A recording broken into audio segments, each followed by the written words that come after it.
and I'm feeling a lot better. So let's get into some of this World Championship match. I'm going to kind of slow roll it because I don't have that. Abjugator says, I'm planning to get a cup from all the streamers I follow in the near future. Well, Abjugator, if in case you've missed it, use this if you're doing it in the next few days, next couple of days. This is a chance to save 10%. Just use that code BLACKOUT in all caps when you go to any affiliate streamer's site, and you can get a 10% discount on their stuff. It might be possible, I haven't looked into it, but it might be possible that I could do a flash sale, which is a situation where I don't make any profit from it, but I can dramatically reduce the amount of the merch. So it might be possible to do a flash sale and the 10%. If I could do that, you're going to save a lot of money. So I'll look into that and I'll see. It's just for a couple of days anyway. So for people who want to get some merch mug, but that's very kind of you, Abjugair. And other people have gotten those merch before. Schwobi won this shirt in a giveaway on my shirt on my show. So he's got that. And then here's, of course, Harlem Knight using my Chess is Hard mug. Oh, and I've got the... Oh, here it is at the Washington Monument, by the way. Can you believe Harlem took my mug to the Washington Monument? Is that cool or what? And I've got the the calculated chess picture from today, but I forgot to upload it. I was doing so many other things. I had all these other graphics to upload today. Let's get a few moves into this game. So today's game was Magnus Carlsen as white, Fabiano Caruana as black. We saw c4 and e5. This is a repeat of game 4. You might remember in game 2, in the first game, Carlsen played d4. We got into a Queen's Gambit decline, which Fabi seemed very familiar with. In particular, he was able to challenge Magnus to a possible knight sacrifice on f7, which was a little bit unsound, and Fabi knew that, and he played his move instantly. He was clearly well prepared and really was never in any danger. In game 4, c4 was played. Once again, it was a fairly drab game, but featuring an interesting line, which got repeated here again today. And then in the next game, he played Magnus played e4 before going back to d4, and now we're on c4 again. So he's really mixing it up with the opening systems. Having said that, they keep getting into the same kinds of lines. So once again, we get into this position. Pawn takes, knight takes, bishop to g2, and bishop to c5. There seems to be some dispute as to who actually created this move. When I play these kind of moves, I always get stomped. I mean, go back in my history and look up games of Rufus and Doofus or Fate, and you'll find games where I have a structure like this as black, and I get mauled. Basically, the problem is white has 2 pawns in the center versus 1. So it seems like a very aggressive outpost for that bishop, but in fact it's fairly timid, and basically his idea is to come back to b6 at some point in time. It gives some protection to the c7 pawn. It allows this queen to do some meandering if it needs to in the future. It also eyes, of course, the f2 square, but that's not really the reason for this move. It's just a simple developing move, and it's actually quite sound. I've heard other people suggest that they were the ones who come up with it. Apparently Anish Giri has looked into this line as well. Whether he's ever played it over the board or not, I'm not sure. So we get castle, castle, d3, rook to e1. So I believe this all follows the same game as game 4. And then this is a really interesting move, and I believe this is different. I can't remember what did Carlsen... Let me see if I can quickly look this up, because I want to know for sure what he played in that game. So let's take a quick look. Just a quick look here to see what Carlsen played in game 4. So here in this line, he played bishop to d2, the knight took, the bishop took, the knight came to d4, b4 was played, and we got into a pretty timid position quite quickly. A lot of exchanges, and yeah, somewhere around here there was some question as to whether white should push the move b5, which I was advocating for, but Carlsen thought better of it, and in the end it wasn't like a winning position or anything. It was just a hope to try to get some advantage, but really this position is quite sound for black. Okay, so we're going to come back to game 9 again here. So in this line, Magnus plays this interesting move, bishop to g5, so he's clearly found a small improvement. And this move is very interesting. It basically forces a continuation where black has to take on c3. Here's the problem. If black plays the move f6... Hey, Quinn, what's up, man? Quinn is in the house, guys. What is up, my friend? We are doing a analysis of Game 9. I could use some help from the audience, so I wasn't able to watch this game live as I was at the dentist today. And I'm doing a lot of flashing of my Harlem Night mug, which I'm pretty proud of. I had to spend extra on it because I'm paid in Canadian money. So Canadian money, it's a lot more than American money, and also I had to pay the shipping, and it took a little bit longer. But it was worth it. The color is fantastic. This Harlem Night merch mug is fantastic. Okay, so here's the problem. Here's the problem with this move. Here's why bishop to g5, bishop to g5 is a really interesting try. Like I said, the last time you tried this, bishop to d2, then after knight takes and bishop takes, knight to d4, and white wasn't really getting very much. Black was able to stifle this d4 square. But this move, if for example f6, queen to b3 is quite an annoying move. Queen to b3 is a very annoying move. If for example bishop to here, queen takes pawn, and I don't really know what's going on in this position, but black ain't winning, I can tell you that. If the only other move that he can play would be to play the knight back, and here you could choose moves like the pawn push,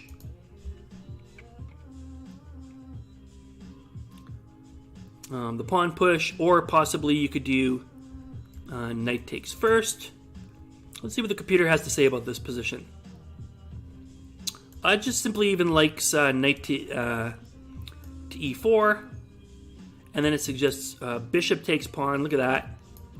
Pawn takes and knight takes pawn, and he's going to be able to capture back on d5. Very beautiful little combination. Okay, so now you can see why that kind of a thing is a little bit dangerous. And so that's why this move is quite interesting. It basically forces black to capture on c3. Now after pawn takes and f6, you would expect that white would play the bishop back to d2. And you might wonder, well, what was the point of all of this? Well, there was 2 points. Number one, he wanted to get the knight to exchange on c3.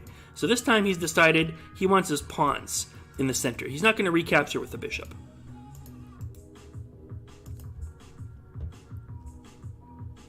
Yeah, that was a cool line, eh, Quinn? And if you're talking about the merch mug, yeah, the merch mug is amazing. The colors are really amazing, guys. Look at that. Have you ever seen the Harlem Night logo up so close? It looks kind of like cute and cartoonish on, when you just see it as a small emote.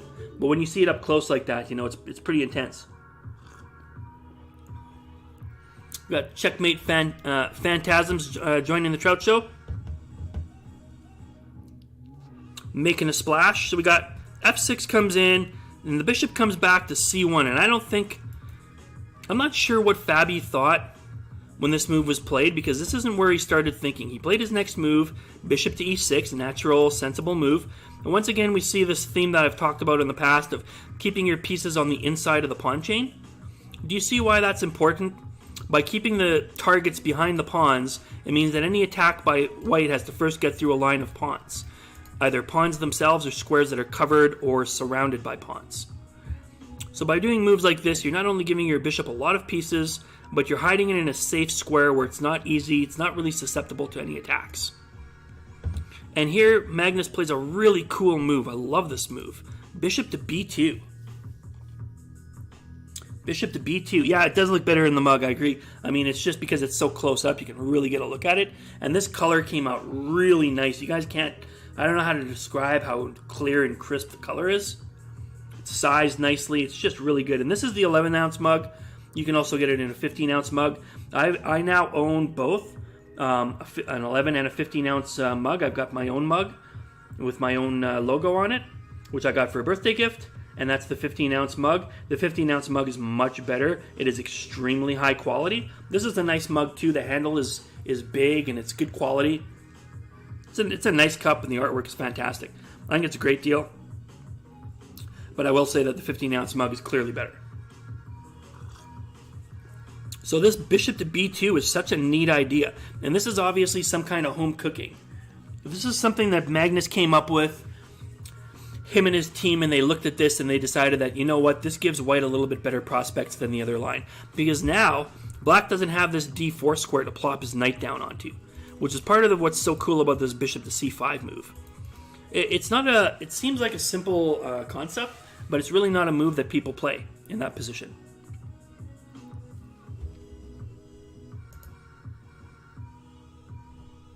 I believe you know me. Do I now? Do I checkmate? So bishop to b2. And we got the possibility of d4. And later, this c-pawn is going to be an annoyance too. So now white's going to try to take advantage of this d4 square, if that's possible. All right. So here Fabi went into a long think and played bishop to b6. He's just taking his target away. If d4 is going to come, he's going to try to use it as a point of counterattack. And now because the bishop is back on d4, there's also the possibility of e4 as an alternative. Okay, so that's a possibility.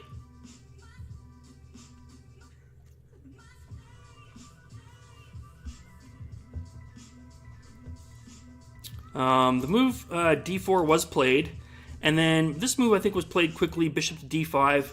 I really like this move too. He's just going to put some pressure down on this knight. Once again, this is a possibility. Taking is a possibility. If pawn takes, I guess he's just going to do knight takes. And that opens up for the two bishops. And now any plan of like knight to d2 with the intention of playing c4 is off the table. So right now, this is a key square what's going on here. Something's got to be done about c4. In fact, I even thought that maybe now it was possible for black to play knight to a5. But I don't think it's going to work. For example, already knight to d2 is on the table. It covers that square. It's also, you know, unleashing the bishop for an attack on b2. And both e4 and f4 could be on the table now as a result of this. And there might even be other moves, but that was kind of the line that made me think, okay, well, maybe that's what's going on in this position. Why he's not playing knight to a4. Because if white can get in c4, there's already a direct threat on this bishop, and there's also the threat on d5 of the fork, or just any kind of bullying black around on the d5 square. So those pawns are going to get rolling very quickly. Does e4 work at all here? If not, why not? Which position do you mean? Like right here exactly after bishop to b6? You want to play e4? I mean, e4 is probably a pretty good move. Here's the thing I don't like about e4 is I feel that the plan, what white would like to do is he wants to play d4 because he's got a 2-on-1 pawn majority in the center. By playing d4, he's threatening either pawn takes and pawn takes, or if the pawn doesn't take, then later on he might be threatening moves like c4. Either way, it's going to create a situation where there's a possibility that white is going to end up with more either 2 versus 0 or 1 versus 0 pawns in the center of the board. So I feel like this d4 and c4 is more where he's going. I don't think that the move e4 is necessarily bad, but it does create a block pawn structure. And so now there's only one possible way to unleash this bishop, which is going to be through d4, and now that d4 square has one less pawn that can defend it. So I don't think that he wants to go with that line just yet. I feel like he can slow roll this, and if he needs to some point in time, he might have to play e3 and then d4. So I think he's just kind of keeping his options open with that right now. And another thing about e4 is that it might be possible in some lines to play knight to d2, and then it would just be an extra square that white could use to introduce his knight back into the game. So I don't really think that it's bad. Let's see what Mr. Silicon says. Let's see what Mr. Silicon says about that. It says a small negative. It's suggesting again knight to a5. I'm curious what happens on knight to d2 here in this. Oh, that's why. So now this d pawn is just hanging, so he can't even do that right now. So yeah, again, he's in a situation where now he's got to waste an extra move with queen to e2 before playing this, or before playing to d4. And it's suggesting just here, I actually think that maybe queen to e7 is better. And then now after something like this, then just rook a over to d8. Pickle Pawn coming in with 200 bits. What's up, man? Hey, Pickle Pawn and everybody out there, guys, I'm going to put this on again. If you guys want to do me a favor, this is kind of just a cool thing. You don't have to do this if you don't want to. But if you're donating bits, keep this in mind that between now and December 27th, anytime that you donate bits and use the hashtag charity on Twitch, or you can use the custom charity emotes, Twitch will donate 20 cents to a charity called Direct Relief. And you can look them up online. There's also a button in your notifications on Twitch. And so that money does not come out of the money that comes to me.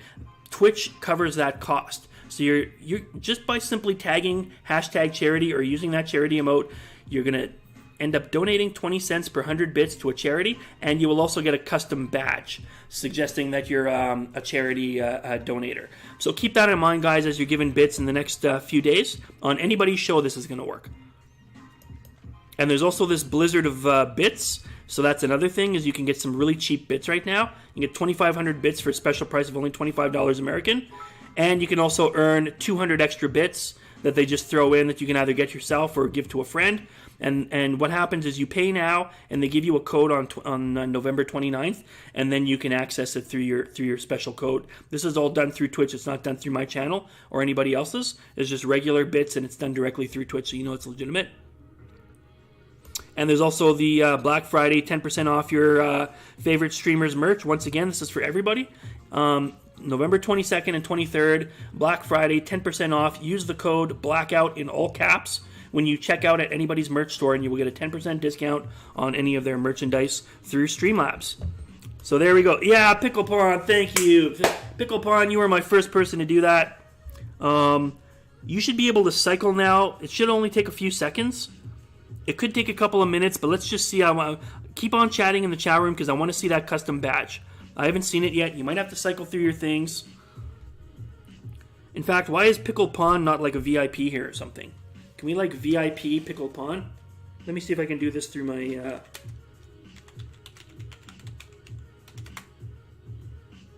Yes! There you go. You are now also a VIP. Boom! There's your diamond. That's right. Okay. Let's get back into this game a little bit, guys. So this was a line that we were looking at, and Quinn was asking the question about e4, and my basic thing was just I don't like to block the bishop, and it's not thematic in what we're trying to do. We're trying to get d4 in, and I don't think e4 is helping towards that end. But it also turns out that after e4, this d pawn becomes a weakness. And so it's not as easy to play knight to d2, which is our next goal. We want to try to keep this knight off of this c4 square. We can't let this knight blockade here. These pawns have to get rolling, and that's White's plan over the next little while.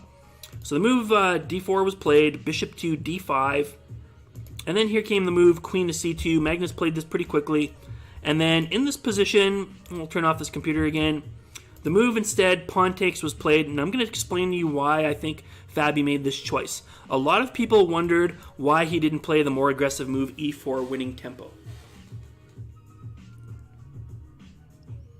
That's so cool of you guys, man. Thank you so much for coming and doing that. Wow, like giving some bits to support the show and support charity like that. You guys are awesome, man. This community is so much better than Twitter. I'm so glad I left Twitter. I'm back on now, but it's only because of my... Oh, that reminds me, I've got a poll on Twitter, guys. My poll tonight is... I didn't take a screenshot of it. I'm going to start doing that in the future. But my poll is stoner chess names. So you can go to my Twitter and you can vote for your favorite stoner chess name. Okay? So there you go. There's my Twitter accounts. You can go give me a follow there if you want. Anybody that's not following, give me a follow, please.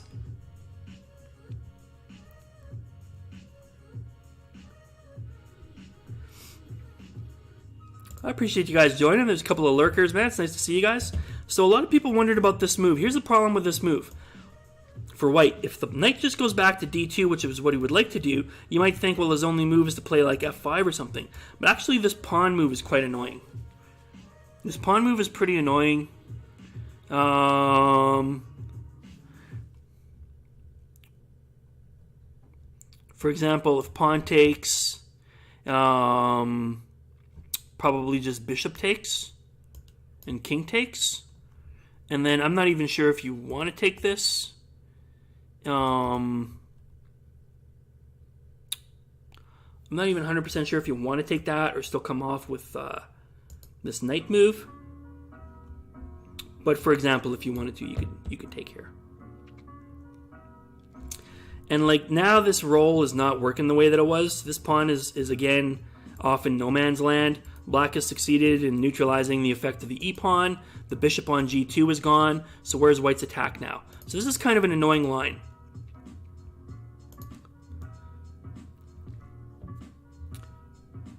It turns out that the move knight to h4 is quite good. And the reason why that move was dismissed by a lot of people was because of this knight to a5 concept, where it's possibly going to come into c4. This is really annoying, guys.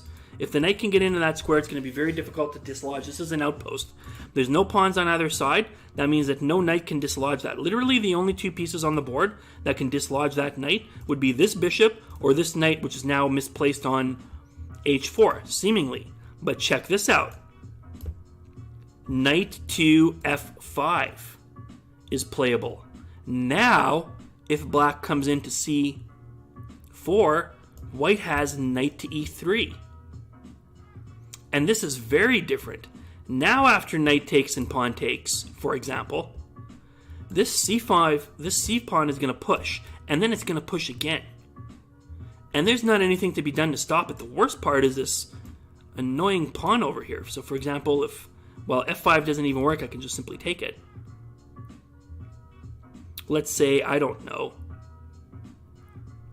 What am I going to play? Queen here? Then pawn here? Well, this is pretty ugly, guys. Isn't this kind of pretty ugly? I don't even know if you have to do that. Let me see what the computer says here. It suggests rook f4 already. I was concerned about this move. I feel like there's a better move than that. If the pawn pushes and the bishop comes back and now rook to here, it's suggesting that white can try to hold on, but I have my doubts about, or black can try to hold on, but I have my doubts about this line. Let me just make sure I'm doing this right. Knight takes, pawn takes. If, for example, queen here, then saying rook here. I want to see again why this move is no good. Rook. And then let's just say like some rando move like this. Pawn to here. And then let's go back to here because I'm trying to save my piece. And then we're going to start having stuff like this. That's what's going on with g5. So we're going to end up with switching over the f file. That's crazy. I didn't see any of that stuff. But this line here is really annoying for black. And you can't even like protect this thing because I'm going to do knight takes and bishop takes, then I'm just going to steal a pawn. So I don't really see any way to like defend this. You can't play f5. Right now you can't move the queen because I'm just going to take your bishop. And even if you like move back here like this, probably I'm just going to play here now. And wherever you end up going, I'm going to be able to take a pawn. If you play here, I'm going to do this one. I'm going to take here. So this is a weird regrouping move to get to e3. And I don't know if it's that necessarily that Fabiano saw this exact line, although he might have. But what I really think happened was he just knew that this c-pawn was coming in, and he just decided to get rid of it. He didn't want to have anything to do with this c-pawn going forward. And so he chose to take instead.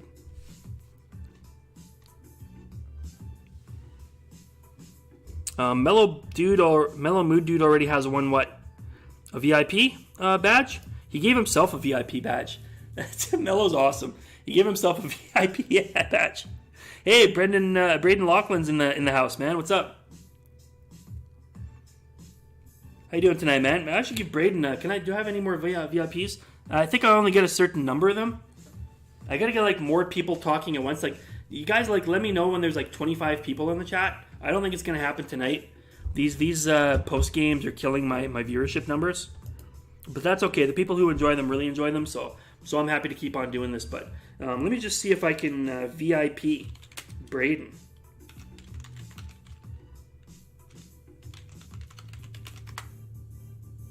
Whoops, that didn't work. Let's try that again.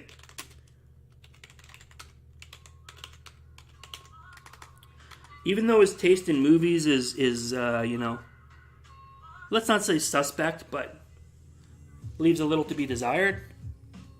But there you go. Braden is now a VIP. Boom! Welcome, welcome. And I'll flash my merch mug for you again, my Harlem Night merch mug. I'm pretty proud of that. So. Okay, so here we go. We're back into this game. We're going to go a little bit further, and then I'm going to give you my World Championship story of the day. This is my collage of all the linear World Chess Champions. From Wilhelm Steinitz all the way until modern day with Magnus Carlsen. I've also thrown in a couple pictures of Philidor and one of Morphy. So I don't know how many of these guys you can pick out, but here are every single linear World Chess Champion from Steinitz onward. I like to do a little story and talk about world champions as we go forward. Braden, weird guy but good guy. Yeah, he's a good guy. Well, it's not really your taste in movies. It's more like, your assertions as to who the best director is. We all know Stanley Kubrick is the best director who ever lived. I mean, that's not even a question. I mean, at least if you said Spielberg, even though I might disagree, I can respect that, But what's his name? Your guy from Shaun of the Dead there, Edgar Wright. Is that his name? Quinn asks, who is Capablanca playing in the center picture? Is that Lasker? Let's see. Capablanca is in the one in the bottom, second from the right, and he's playing against Emanuel Lasker. That was from their World Championship match, which Capablanca won pretty handily. Edgar Wright is the best. He's good. Yeah, he's okay. Is that the one that you were talking about, Quinn? That's in my only picture there of Capablanca. Bottom and second from the right. Yeah, okay. Yeah, he's playing against Emanuel Lasker there. And also you can see Emanuel Lasker in the center row on the very left. And there he's playing against Wilhelm Steinitz. I believe Lasker was 26 years old in that picture, and Steinitz was 52. And we've gone over some of these guys in the past and how Steinitz wasn't very good with managing his money. He actually died a pauper in a mental hospital, which is a sad story. But he was probably quite desperate for the money, and Lasker was supposed to have originally raised like $4,000 or $5,000, and eventually I think it came down to like $2,000 for the entire match, which is still a lot of money back in those days, several $100,000 by today's standards, but at any rate, Steinitz was way past his prime by then, and so he lost handily. So we'll take a look at that in a few more moves. We're going to continue on with this. We've got pawn takes, and please, guys, if you see any improvements, Braden, Abjigair, some of you guys that are out there, I didn't have a chance to take a good quality analysis of today's game, and I'm not even 100% sure about how the game ended. I know that it was a draw, but I don't know the exact final few moves. So I'm just giving you a little bit of insight. I wouldn't have as much today as what I normally would because I haven't had a chance to do the full analysis and I didn't get to watch it live. So pawn takes, bishop to e5. I think this is all strong play by black. Queen to b6, bishop to d5, queen to d1. White has no intentions of trying to get a draw out of this position. White is quite comfortable with this position. And here I thought Fabi maybe made a mistake. I don't know if it was a mistake that he missed something or he just misevaluated this position, but I don't like this move at all. He played bishop takes f3. I don't understand why he would play this move. First of all, you're relieving the tension. Plus, you're taking one more attacker away from the e4 square. Your bishop is doing a good job of stymieing this d-pawn. And black has some developmental issues. It's time to start getting these pieces into the game. This move doesn't make a lot of sense to me. And more importantly, Carlsen comes up with a really robust response to it with queen to b3 check, a very nice little move where there will be an x-ray attack on the d5 square with the bishop. Really like this move a lot, and I don't really know how much time Fabi spent on this exact move, but I think that probably I'm thinking he might have been startled by this because I don't think this move was right. And if we stick it in Mr. Computer for a quick second, it suggests that white has a respectable edge here. 0.6 of a pawn. He's not winning or anything like that. But now white is the one who's bullying, and once again we see that he's accomplished his goal. He has these 2 pawns in the center. He hasn't been able to get that c4 push in, but because he's delayed this e-pawn push, he has that extra ability to both defend and attack. And now one of these 2 pawns is going to get rolling. 2 versus 0 in the center. This has got to be in white's favor. Potentially a 5-on-3 pawn majority on one side of the board. So things are looking up for white right now. There's Harlem. Oh, ladies and gentlemen.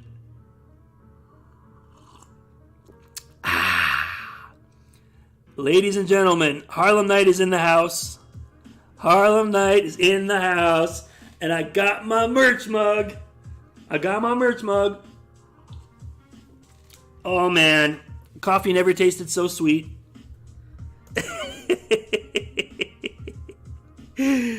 How did I totally miss that you were on?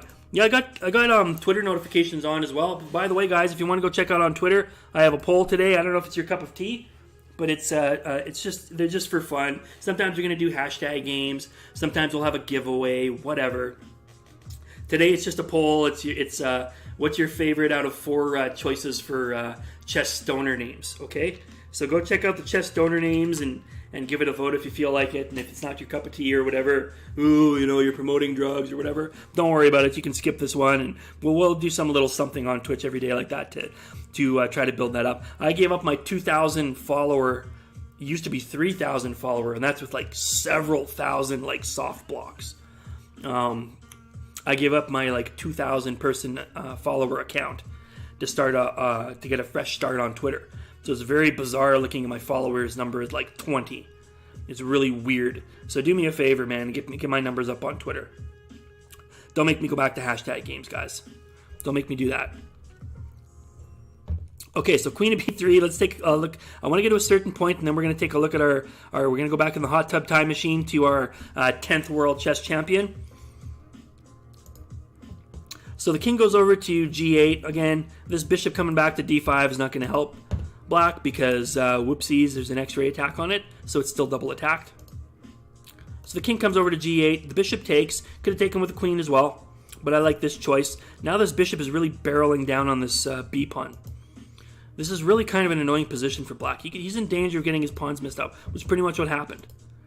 So the knight takes the pawn. I don't know if he's got any other choice. Bishop takes, queen takes. He's going to play E3. This is probably a good move. E3, most importantly, it defends the E-pawn. So, for example, if bishop takes and something like here, you don't want to get into this kind of a situation, and then potentially you could, I don't know, have some sort of like, some sort of issues, or maybe you just like take this right now, but like there could be like discovers coming and stuff like that. So it just plays E3 first. The queen can't defend the B pawn, and then now he takes it. Then comes rook A to D8. Somewhere around here is where Carlsen had his chance. Carlsen is not playing that good, guys. Trout rocking the mug. I knew Harlem was going to get that clip. Night juice. That's right. That's exactly what this is. A little bit of a little bit of night juice. A little nightcap. A little nightcap. Oh, nightcap. Okay. Somewhere around here, I feel like, okay, this position has got to be advantageous for white. Let's add up all of the elements. White still has his white squared bishop. So the white squares are very much and very firmly under white's controls right now. His king is safe. The bishop can always come back anytime it needs to. There's a 4-on-3 pawn majority on the king side. If you've ever played the Rue Lopez before, you know how big of a deal this can be. The reason why it's nice on the king side is because that's usually where you castle, as they did in this game. So that means that if you get into an endgame, as you advance your pawns, your king is also helping them out. The pawn majority on the other side, it's not even a pawn majority technically, it's just simply a passed c-pawn. But there's no king to help this pawn out. So the only way this pawn is ever making a breakthrough is with the help of pieces. There's no pawns and there's no kings to help it. It just seems that there's too many defenses. And also, white could just simply block right now. And maybe he should block with this move at some point in time around here. From this point in time on, there's several moves where I thought he should have played bishop to c6. And I don't understand the reasons exactly why he didn't. A nightcap, right? Harlem Knight, you like that one? Is sub for sub on yet? I don't know what sub for sub is. Is that a thing where like you sub to somebody's channel and they automatically sub back to yours through Twitch? Because that would be a great promotion. I don't know about that one, but I just know that the Streamlabs merch code is up. So if you guys want to buy anybody's merch, if you want to have a shiny new Harlem Knight mug, like what I've got, you can go right now to his channel or any channel of an affiliate streamer you like, and you can get 10% off your favorite streamer's merch on November 22nd and 23rd. Just enter the code blackout in all caps when you check out, and you will get 10% off that price. There's also this charity bits, blizzard of bits going on. So if you, for example, cheer 100 bits, Twitch is going to donate 20 cents to Direct Relief, which is a sort of a catch-all charity, and you can read about them either through your Twitch notification or online. And so none of that money comes out of the money that I get. If you donate 100 bits to me, I will still get the 100 bits. But if you hashtag it with charity, or you use the special charity emote, which is like it's like in your list of bitmotes, if you do that, then 20 cents per 100 bits is going to get donated by Twitch to a charity. So anytime you're cheering me between now and the 27th or anybody, just go ahead and do a hashtag charity. And you're going to get a shiny new charity badge in the chat. And you're just helping out a charity, and it didn't cost you anything. You were going to give those bits anyways. So it's a very cool way you can give back to the community. Also, there's this special discount. If you purchase 2,500 bits, you can get that for $25 American. And I guess they throw in an extra 200 bits on top of that. What happens is you pay now, and they will give you a redemption code on November the 29th, which is in 8 days from today, and then you will be able to redeem your bits at that point in time. So you won't get your bits tonight. Don't expect those bits tonight. It's going to take a few days, but this is done directly through Twitch, not through my channel. So this is completely legitimate through Twitch. You will get your bits, and that's a very good price. That's basically less than half price for bits. So if you wanted to get a big chunk of bits, now would be a great time to do that. So anyways, those are some of the promos going on right now. Yeah, pretty awesome, eh? Harlem Knight? I like those kinds of things, man. That's cool, man. And, as time goes on and hopefully as my show gets a little bit bigger and stuff like that, I want to start making a regular, I liked Soltego's idea. Unfortunately, this is part of my business, part of my livelihood, so I can't just donate all of my money from Twitch, but I do want to do something to give back. There's a lot of different charities that I would like to give to you, like Meals for Vets and Cafe here in Canada, and just different associations that maybe don't get the kind of financing that other charity groups get for a variety of different reasons. And so I would like to be able to give some little something back to that. So this charity event for me is just a really nice idea. Really, really nice idea. As Jason Pierre Sweeney comes in with a party of 12. What is up? The Martini Legend is in the house. The Martini Legend is in the house. And, oh my god, Schwoby just subscribed. What is up, Schwob?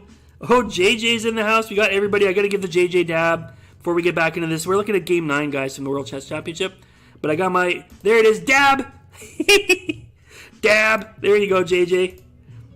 Oh my god, Jason has a martini emote! No way!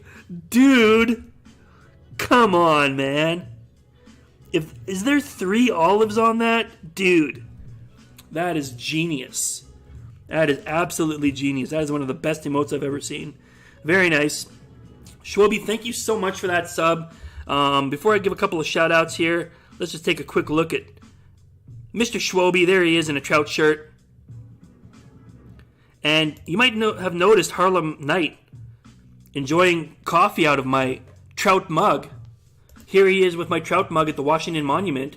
Well, guess what, ladies and gentlemen? Take a look at that bad boy. Just today, I got my Harlem Night merch mug. Oh, baby. And it is sweet.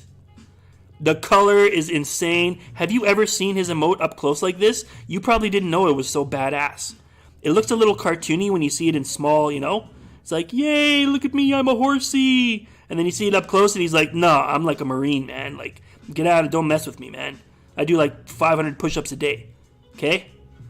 So it's like really badass. That logo is really tight. That's a good logo, and the color came out really nice. So, cheers to you, my friend Harlem Knight. This mug is going to go on a wild adventure at West Edmonton Mall. So stay tuned for pictures of that in the coming days. All right.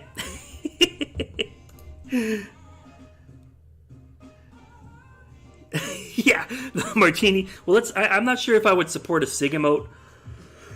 I quit smoking. I quit smoking 20 years ago. It was the most painful thing I ever did in my life. It was excruciating, actually. That's the only way to put it. It was torture, is what it was. But I did quit 20 years ago, and so I don't know if I could support a cigarette emote, but I can certainly support the martini emote. No, I have not seen that mug, JJ, and no, I don't have that mug. Okay, so we're just gonna go a couple more moves into this game, guys, and then we're gonna take a look at we're looking through the hot tub time machine at all the linear world chess champions. How many can you name?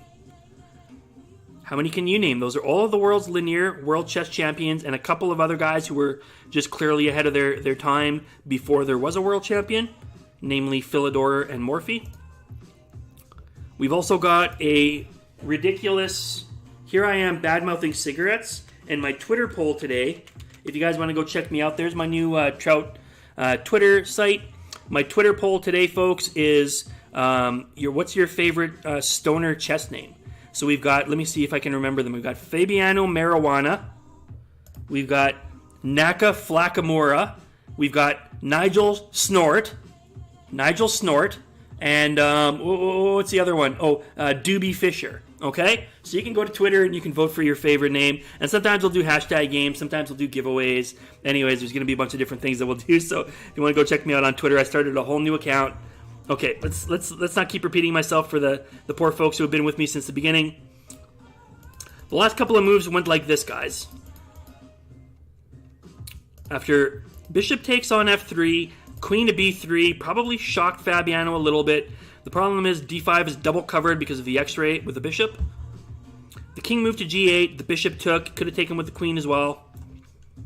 We had knight takes, bishop takes, queen takes, e3, an important move to protect the e-pawn from a future attack by the rook.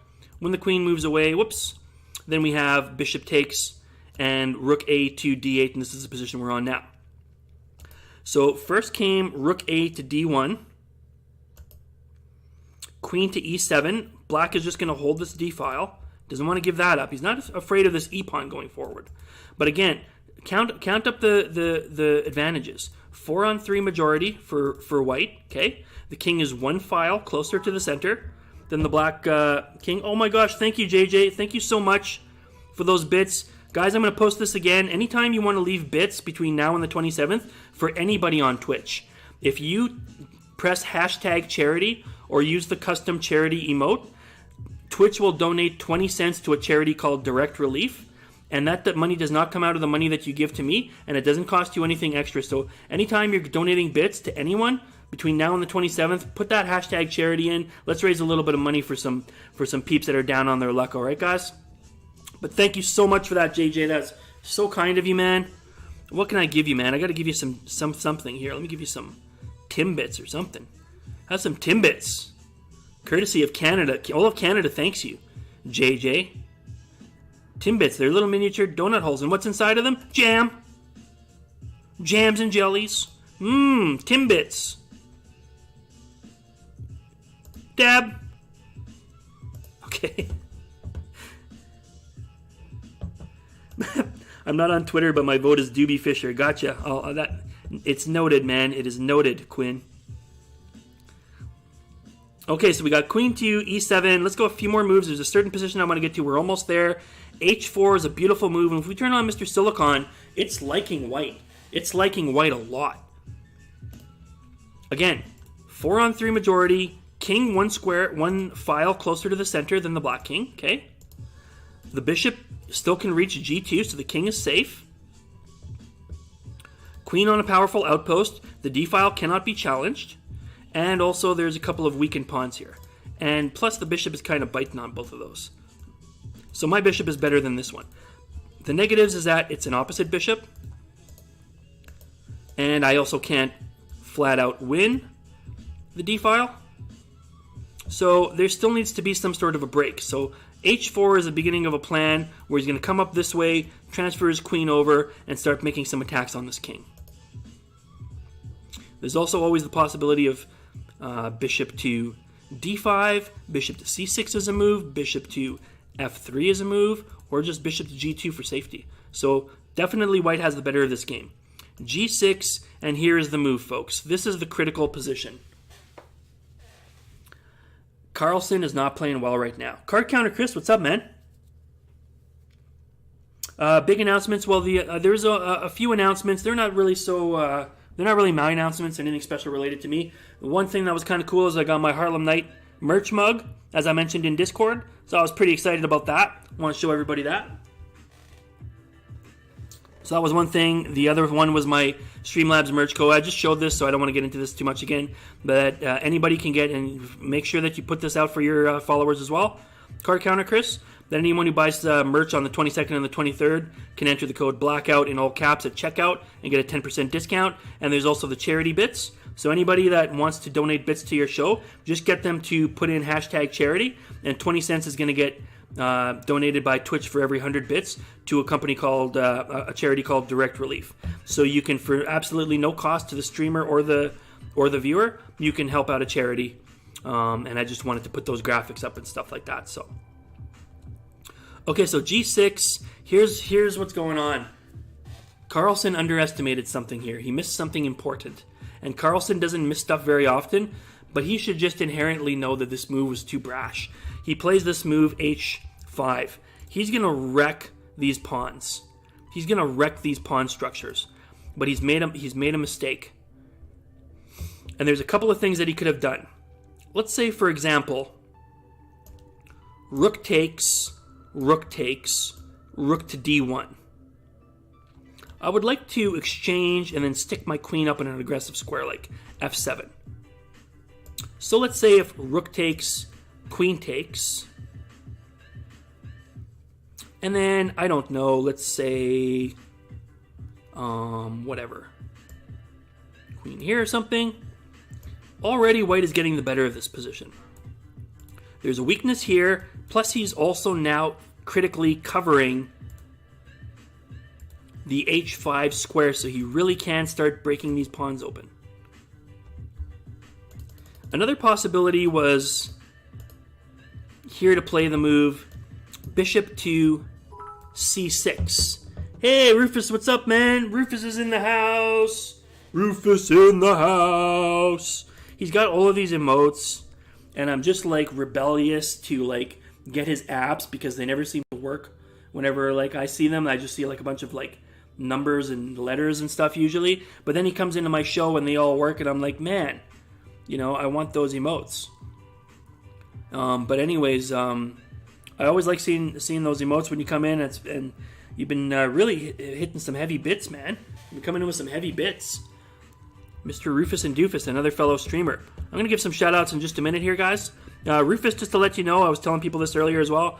If you or anybody wants to cheer on my show or on your show, make sure you tell your viewers this as well.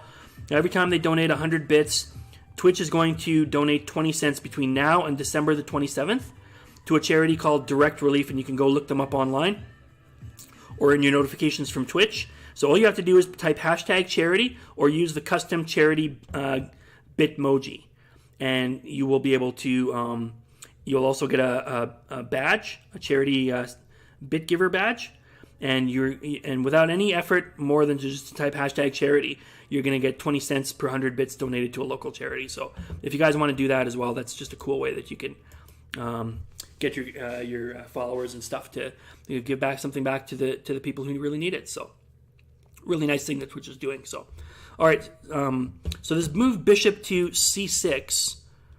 Okay, if bishop to c6 again, if rook takes and rook takes, once again, let's say a rook to here. Then you come into this kind of problem again. Rook takes, and queen to here or something. This is super annoying. This is a super annoying position. You almost got to play like bishop to like c5 or something like that. This is an annoying position for black. Black doesn't want to get into this at all. And it does say bishop to c5. Maybe you could try this one as well, but I don't know, man. This is disgusting. Look at this move. Oh my god. It's a nightmare. And then now this pawn still comes here. Critically, this is going to be the break, guys. Always look for pawn breaks when you're playing a game of chess. At some point in time, there has to be some kind of an imbalance, and that's how you create one with a pawn break. But Carlsen has done this too hastily. And here's the final move, and this is the one that the computer recommends. Bishop to f3. Once again, you're trying to get this pawn safely to the h5 square. And you're going to see why in a minute, why it's important to defend that. Carlsen missed something here. He probably was afraid of the move h5. But on h5, we're going to play the same thing. We're going to play bishop to c6. The only difference is now there's two weak pawns for black. So now, for example, after rook takes and rook takes, once again, rook to here, I've just got rook takes and queen takes, and then queen to here. Or I might even be able to play now queen to c2, attacking the g6 pawn. And then, like, let's say here, and then like queen to e4 or something. Once again, this queen is in a sucky position for black. This is super not fun for black at all. Everything is completely safe on the diagonal. White has no king issues. His only real substantial pawn issue is the a pawn. I suppose he's got to watch out for one move cheapos, where like a queen ends up on this file with a king on g2 and he takes the e3 pawn. But basically, there's no real substantial problems for white here. All the problems are black's. White has very good winning chances in a simple position he really can't lose. Instead, after g6, Carlsen thought, you know what, I'm going to play that h-pawn move anyways. I don't need to defend it because I'm going to just come over and attack it afterwards anyways. And I'm going to win it anyways. So he's made an error, critical error here, and I'm going to show you why in just a minute. You guys are joining me on the Trout Show. Wow, we got a good little crowd out there. Thank you for joining me. I think I'm going to put on, let me see. No, I really do need to continue with I'm still doing analysis, so I have to continue with the open source for a little while, guys, but I will put the jukebox on. If you want to put on a song on the jukebox, you can do exclamation SR. Where are we? Exclamation SR, and then your choice of a song or a link from a YouTube video, and that will put a song in queue, and we are going to get to that. So go ahead and get your songs in now, because it won't be too long. We'll get into that. Hess Naka were saying h5 was good for white. Yeah, it's a great idea, but that's exactly correct. He played it too fast, and Magnus Carlsen should know better. He should know better. This is not a customary mistake. He missed a simple move. Okay, it's not actually simple, okay?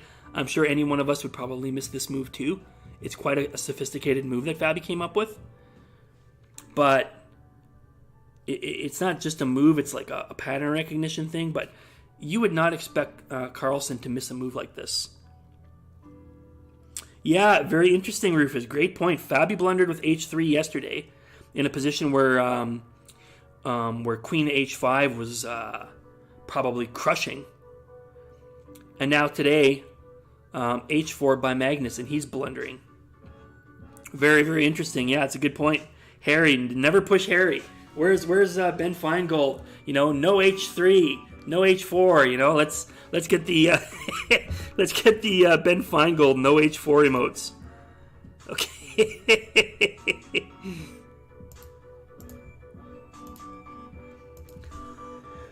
They were saying Magnus was under preparation until move 25 or 30. Yeah, it was clear that he had prepared this line two moves that I thought were absolutely beautiful and showed foresight by Magnus. Number one, bishop to g5 was clearly a move played provoking black to take on c3, almost forcing black to take on c3. So now he has the c3 pawn covering d4. And then number two, after f6, playing the move bishop to c1 with the intention of bishop to b2. So bishop to c1, bishop to b2, using his bishop behind the pawns to force d4 and c4 kind of options. And I think that this turned out really well. All the more reason why it's so shocking that now in this beautiful position with his excellent preparation, he goes and plays a duffer move like h5. Not that I would have found the resources that Fabi did to come up with this, and even some strong grandmasters wouldn't have come up with this plan. It's quite exquisite what Fabi came up with. But still, Magnus Carlsen missing a pattern like that is really shocking. Okay, we're going to get into our hot tub time machine, guys. Come with me on a magical tour back in time as we follow the linear world champions. Starting with Wilhelm Steinitz, who we've taken a look at in the past, the first world chess champion. Unofficially from 1866 on, but 100% it was official and considered as canon and a legitimate world champion from 1886 when he beat Johann Zukertort.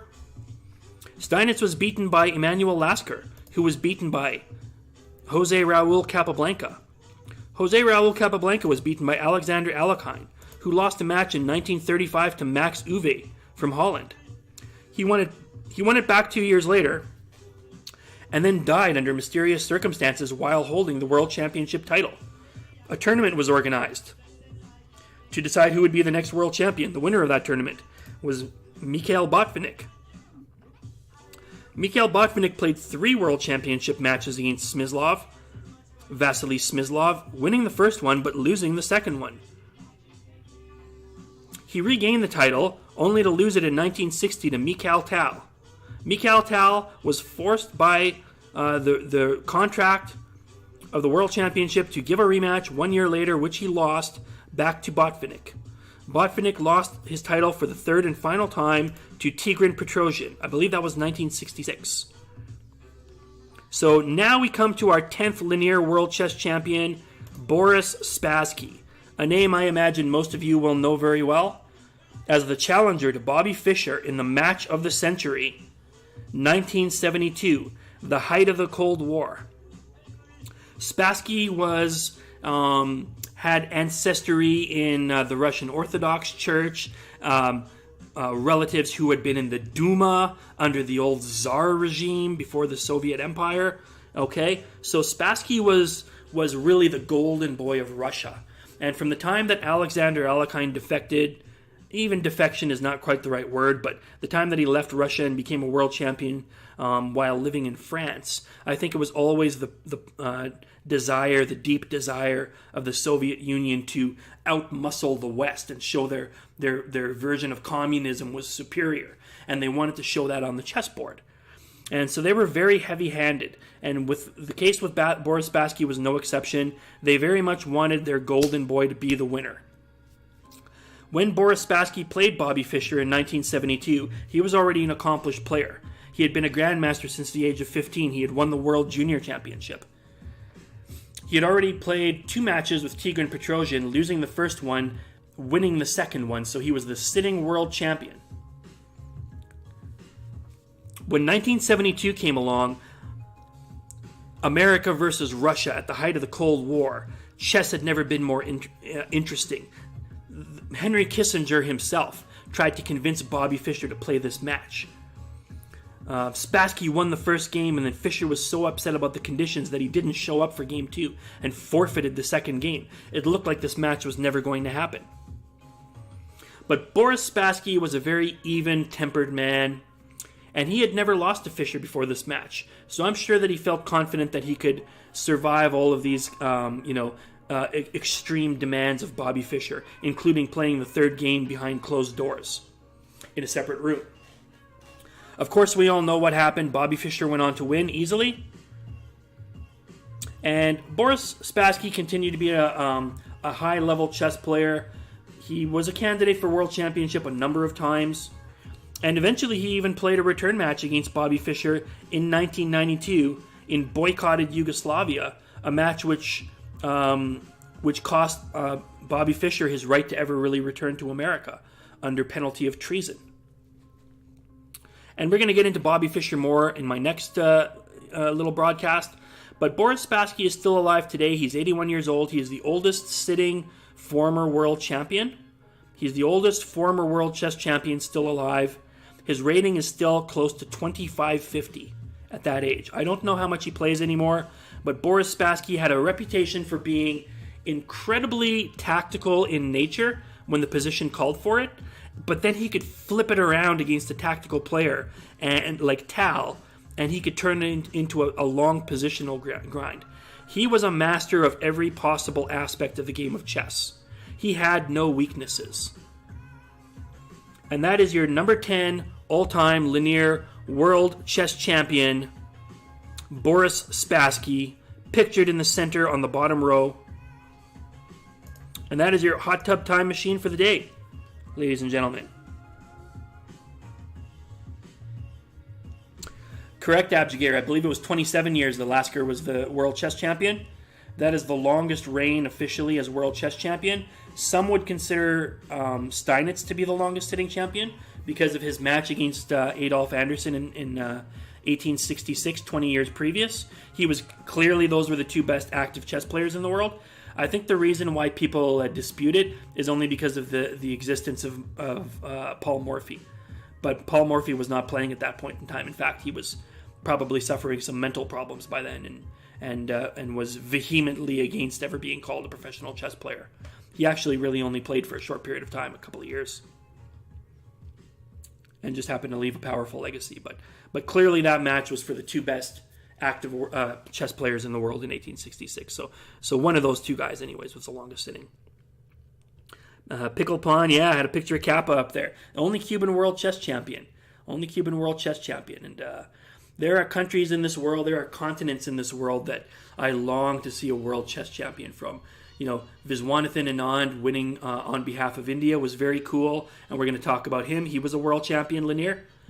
He was the first Indian sportsman in the history of India to be ranked number one in their sport. He is an absolute hero in India. And that was extremely exhilarating. One day I dream of having an African world chess champion. Chess should be booming in Africa, and it is doing well. And there are more grandmasters coming out of Africa and coming out of the Middle East. In Iran, for example, under the Ayatollah Khomeini, chess was outlawed as gambling. It was outlawed. You were not allowed to play chess. You could go to prison. You could be killed. It was still being played. But when that law was reversed, suddenly chess in Iran boomed. And now there are all kinds of exquisite players coming out of Iran. Like Fallujah or SML Magami. Some of these kind of guys. So there's a Qatari grandmaster. There's some Egyptian, some Moroccan. But one day I dream of a real bona fide African world champion contender and winner.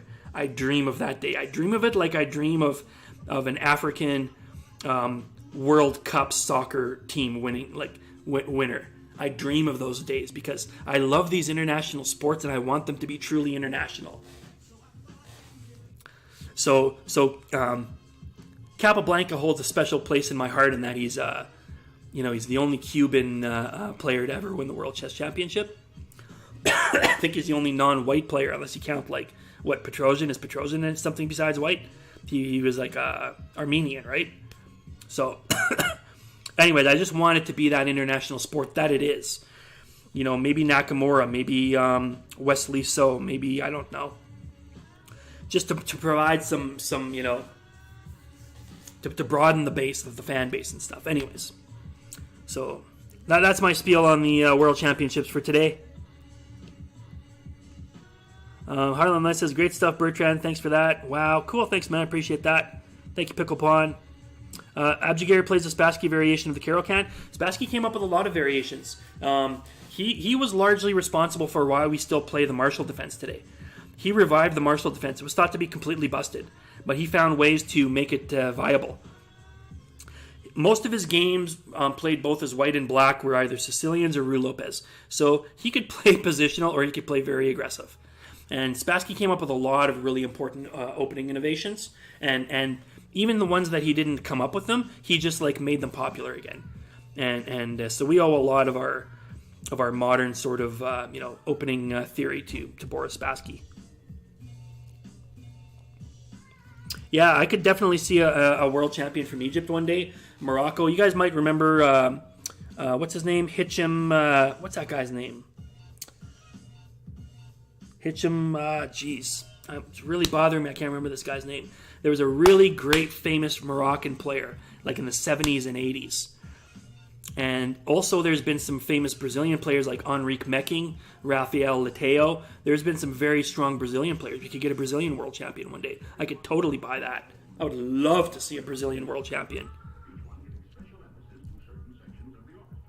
Yeah, Egypt has some heavy hitters.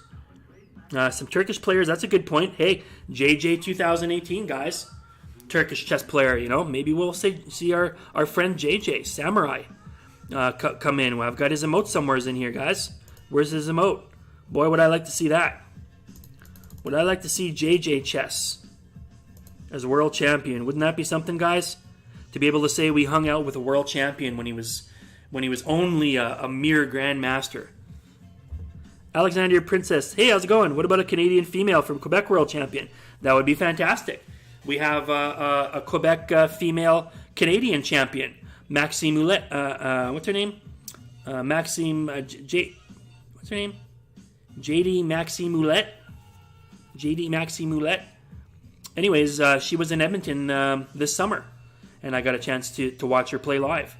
She's phenomenal. She also represented us at the Olympiad, so absolutely, Alexandria Princess. And if you want to talk about flat-out world champion as a woman, why not? Judith Polgar was absolutely a contender for world champion.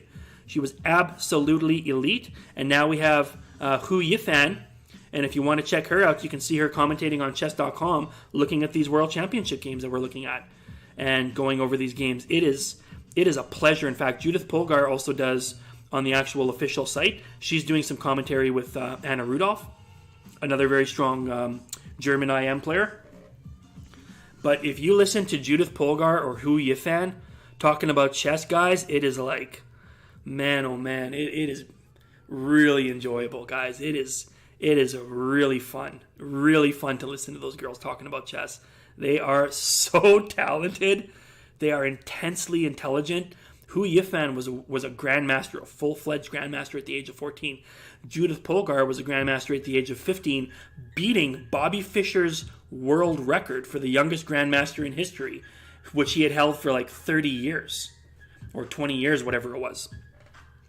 So yeah, don't sleep on the women world champions. We might see that one day in our lifetime, guys.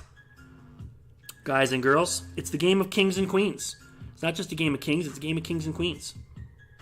Oh, and there you guys are. There's Harlem flashing the samurai. Yeah, JJ's only 20. Absolutely, he could still go for it.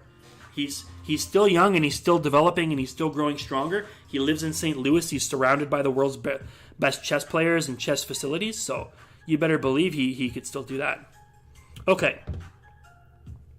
I also agree, Quinn. I'm quite positive that we will see a Chinese male world champion.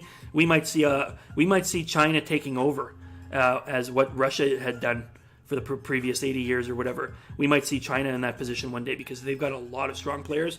I think Liren Deng is by far their best chance, but this other guy, Yang Yi, what's his name there, you can go check out some of his games on chessgames.com. That guy has some games that'll blow your socks off. So there's a few guys. I thought Bu Zhangzi was going to be a legit world champion contender. It never panned out. I've met Bu Zhangzi. I met him in 2007. But he was also a world's youngest grandmaster at one point in time. I think he was 13 at the time. But that's been beaten consecutively by a few other people. But he broke the record at one point in time.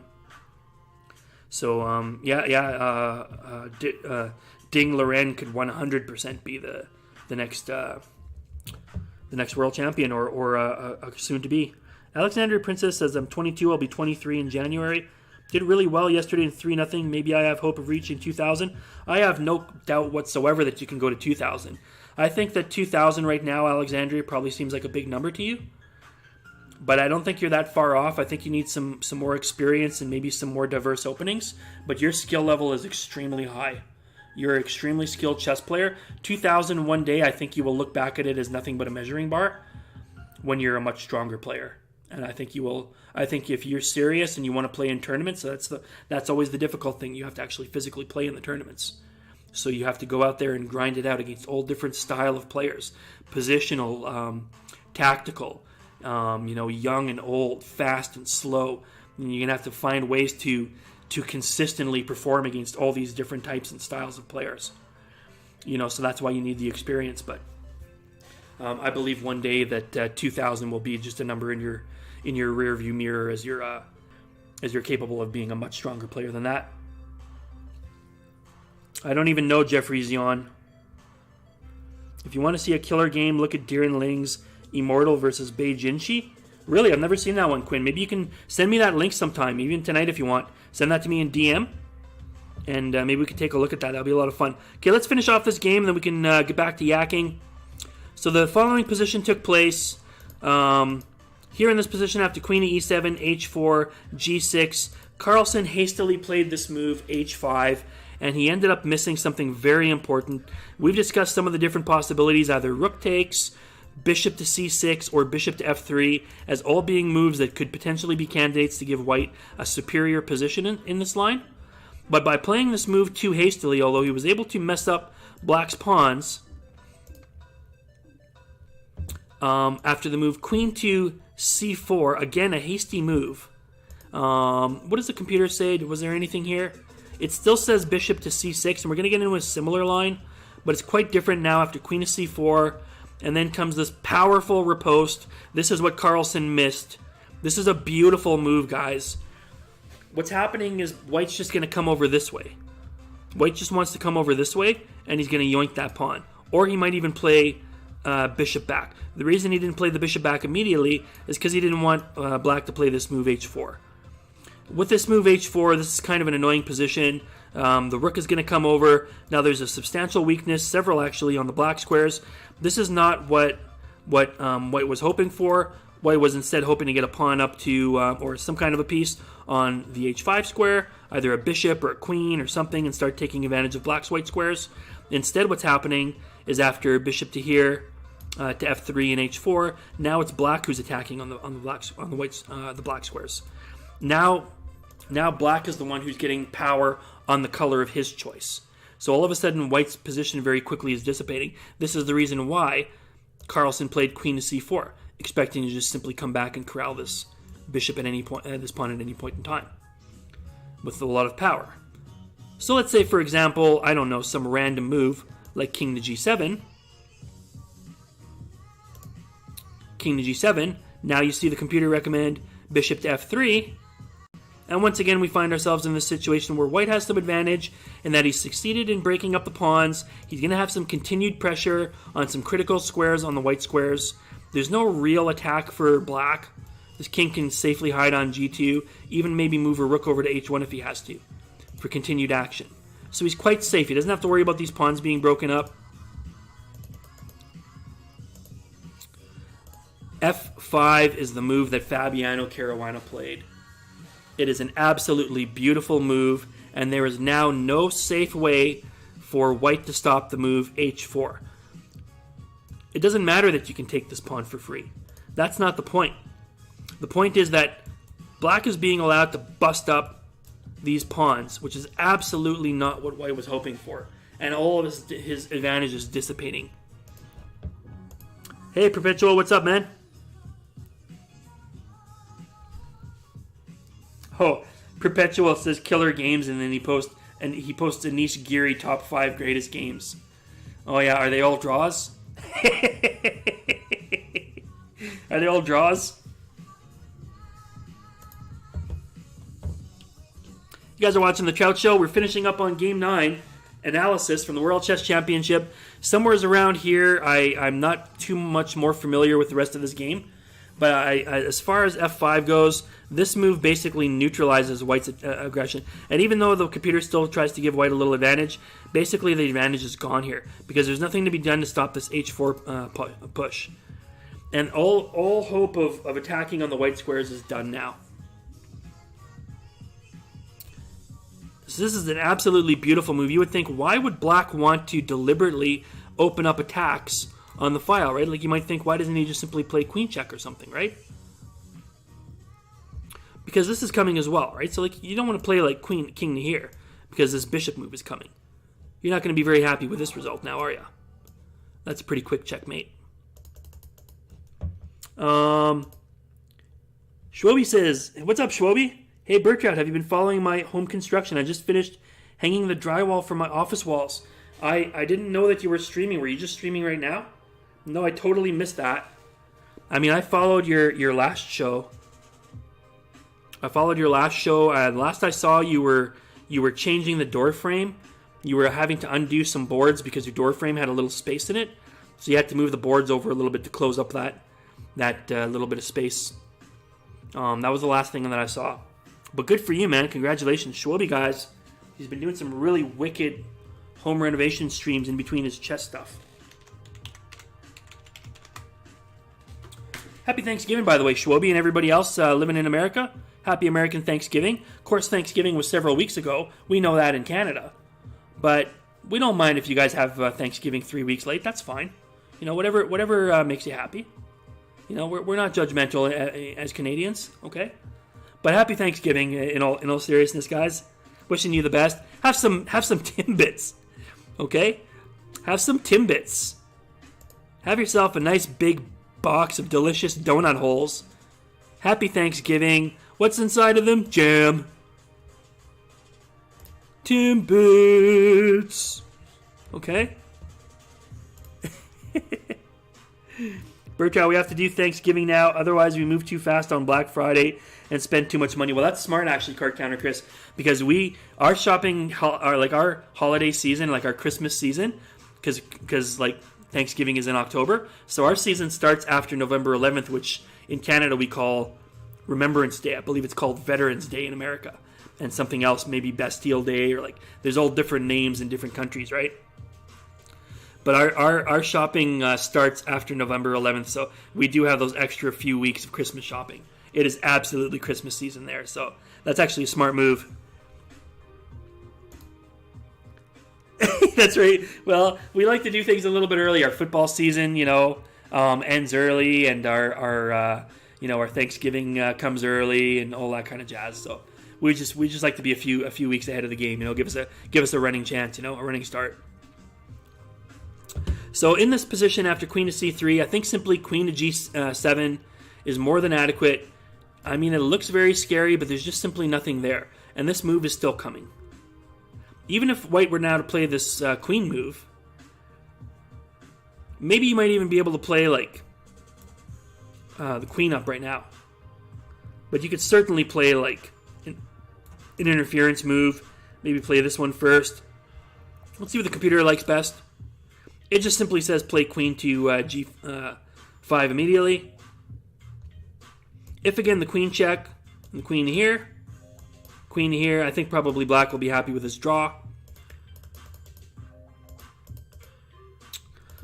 So the bishop comes back to f3, the pawn does go to h4, rook takes first, a nice little intermezzo, then pawn takes, but now he's got rook to g8, and all of these pawns are under attack. It doesn't matter that they're temporarily guarded, because the position has been busted open. There's no more hope of a break. There's no more pawn breaks.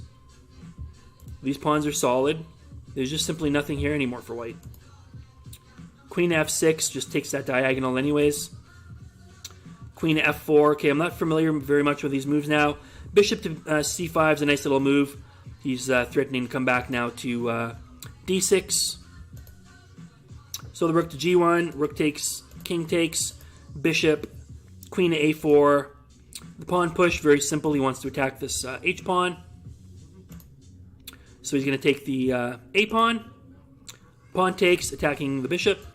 So check is going to have to come in. Oh, he plays the queen was making the check better.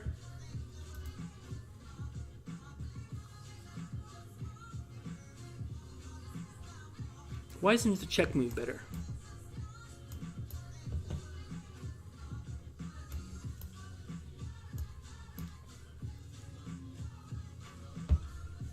Play here. Now it's going to be a draw. That's the problem. There's too many weaknesses here. Still too easy for black to get this draw. So pawn takes, queen takes pawn. A4. If queen takes, then he's probably going to check.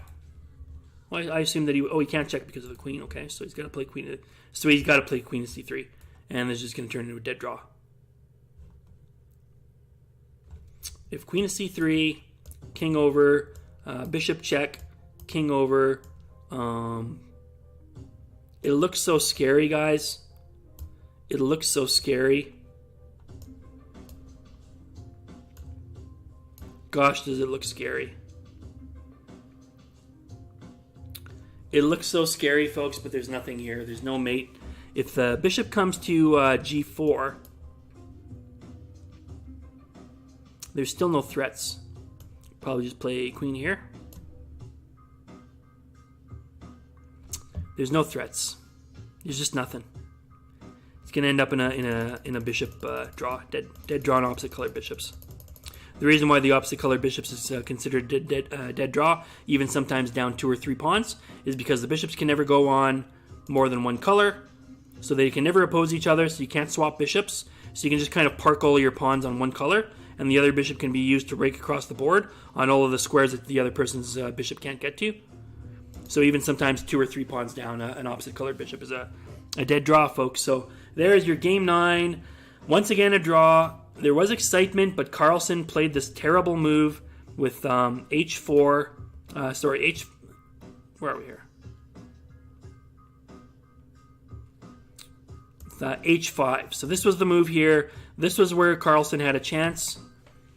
3 possible moves: bishop to c6, rook takes followed by rook to d1, or bishop to f3 are all interesting shots that white can use to try to create some additional pressure on the strong for white squares.